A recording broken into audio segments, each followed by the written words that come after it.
Alors pour cette recette, nous avons besoin de 170 g de chocolat noir, 170 g de beurre, 100 g de sucre et 40 g de sucre, ainsi que 5 œufs.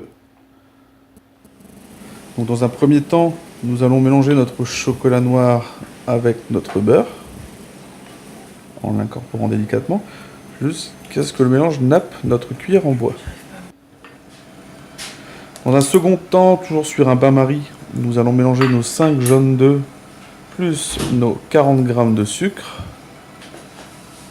mélanger à l'aide d'un fouet délicatement jusqu'à ce que notre mélange épaississe et double de volume. On obtient donc une mousse bien onctueuse.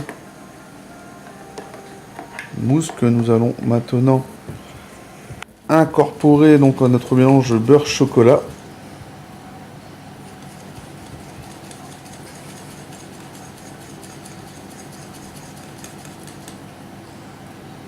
Incorporer donc délicatement pour lier les deux appareils.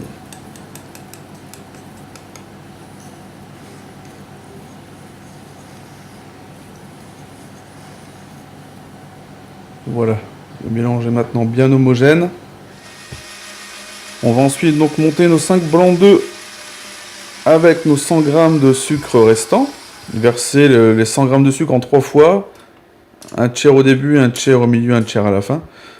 Jusqu'à obtenir donc une consistance bec d'oiseau. Voilà. Mélange que nous allons maintenant incorporer dans notre appareil à chocolat. Donc à l'aide d'une maryse, bien entendu, on va venir incorporer petit à petit les blancs d'œufs, tout doucement, pour bien faire entrer l'air.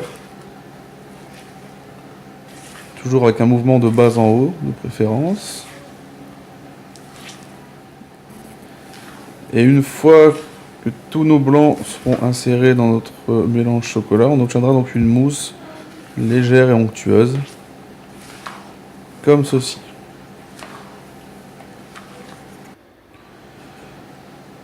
Alors pour cette recette, j'ai choisi d'utiliser des petits moules rectangles type moule à filancier, qu'on va donc remplir aux 3/4 avec notre préparation. Puis on va enfourner pendant 12 minutes dans un four à 180 degrés à chaleur tournante. À la sortie du four, on va profiter que nos gâteaux soient encore chauds et moelleux pour pouvoir les écraser légèrement à l'aide d'une cuillère, ce qui va nous libérer de l'espace pour pouvoir y incorporer notre mousse au chocolat qu'on aura réservé au frigo pendant la cuisson des gâteaux. Voilà, comme ceci.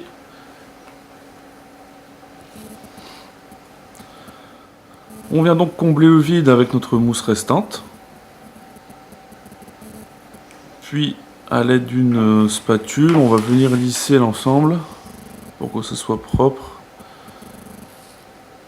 et que la mousse infiltre bien dans chaque petit moule.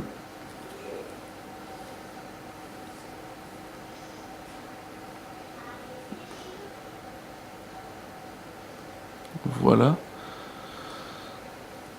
Maintenant, il ne nous restera plus qu'à bloquer l'ensemble au frais, dans l'idéal au congélateur, pendant au moins 6 heures, avant de les démouler. Et voilà. Il ne vous reste plus qu'à déguster. À bientôt!